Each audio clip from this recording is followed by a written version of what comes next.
there's kind of three sections of every job description. It's like, what is the role? Like, describe the day-to-day of this person's job. So that's section one. Section two would be, what are the must-have skills and nice to have skills? And I use skills as like kind of a broad kind of area, but a skill would be, you know, sales. A skill would be CRM. Those are both, a salesperson might interact with the CRM by inputting data, but is that really the skill that's most important, or is it actually customer relationship management or outbound selling? Like, so you gotta really understand, like, where does this person fit in the broad taxonomy of a sales job, a marketing job, a technology job, a product job, and understand that next layer down. Now, sometimes that's somewhat present in the job description, senior, mid-level, etc.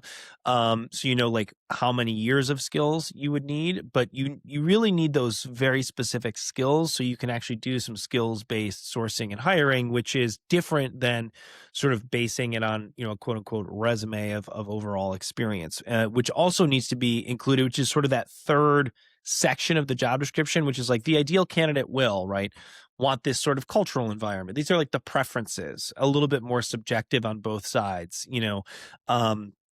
because every company has a different culture, different expectations, different work environment. Do you want to be remote? Do you want to be in person? Do you want to be collaborating more or less? Do you want a sort of more writing culture? Do you want a more like meetings and communications culture? So there's this, what I would call like the soft skills, but also the preferences. So it's like, what is the job? What skills are necessary for the job? And then what are the sort of unique preferences and culture of this particular organization?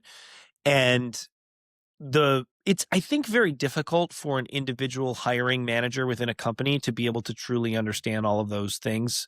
Broadly, I think they're the best person to understand like the minutia of the skills in the day to day.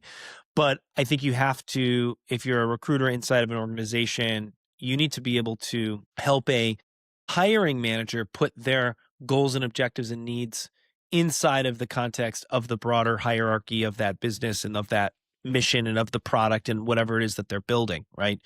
So these are all things that are not going to be two-dimensional. They're not just going to be words on a piece of paper. They're going to be part of a conversation and discovery.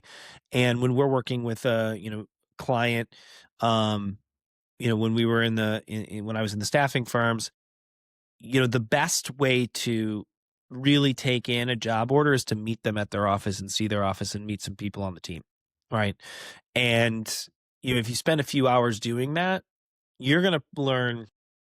I mean, that's probably where 80% of the capability of a really good recruiter comes from, is like they just kind of innately understand after doing it for a period of time, like what fits and what doesn't fit. Yeah. So I'd love for you to touch on that a bit more. Like, what it's an example of, let's say, a candidate that looked like they wouldn't be a good fit on paper initially, but you knew that they were going to be anyways. Like, what did you see that the job description that you were given just couldn't quite capture? So the statistics on hiring manager looking at a resume versus like that they really like and then making that hire versus looking at a resume that they actually reject but that we then convince them you should actually really interview this person and they also hire, is effectively the same, right? Like, it was really funny. Like, we looked at we would always look to get 5 interviews set up. Like, an ideal recruiting process looks like this: really strong intake, very good understanding of the job, go well beyond the job description. A recruiter kind of writes their own spec for that job to screen by. And then they may talk to dozens of people, 15, 20 people, to arrive at a slate of 5 to 7. That's the ideal slate, because 1 or 2, the person doesn't feel like they've had enough. And then any more than 6 or 7 people, like, you're wasting time, right? You should be able to whittle it down to 5 to 7. Typically what we see is the most successful hiring process. The hiring manager themselves will interview 5 people. Yeah. And 3 of those people should be, if you're doing a good job recruiting, basically hireable. Like, these 3 people, they're all pretty good. I want to figure out which one is the best. And when we looked at the data on like we would send 5 or 7 resumes, um, the hiring manager will always it seems like we're hardwired to be like, I should reject one of these. Like I should just be like, oh, this is the weakest looking person. So we would always say, like, look, these are all good people. We've done our job. Interview all 5 of them. I know these 2 maybe aren't perfect on paper, but trust us, right? And if you're a good recruiter, right? Again, I mean, this is key that like that's the Annie ship. Like you have to be confident in your understanding of the job, number one, and number two, your ability to vet against that understanding.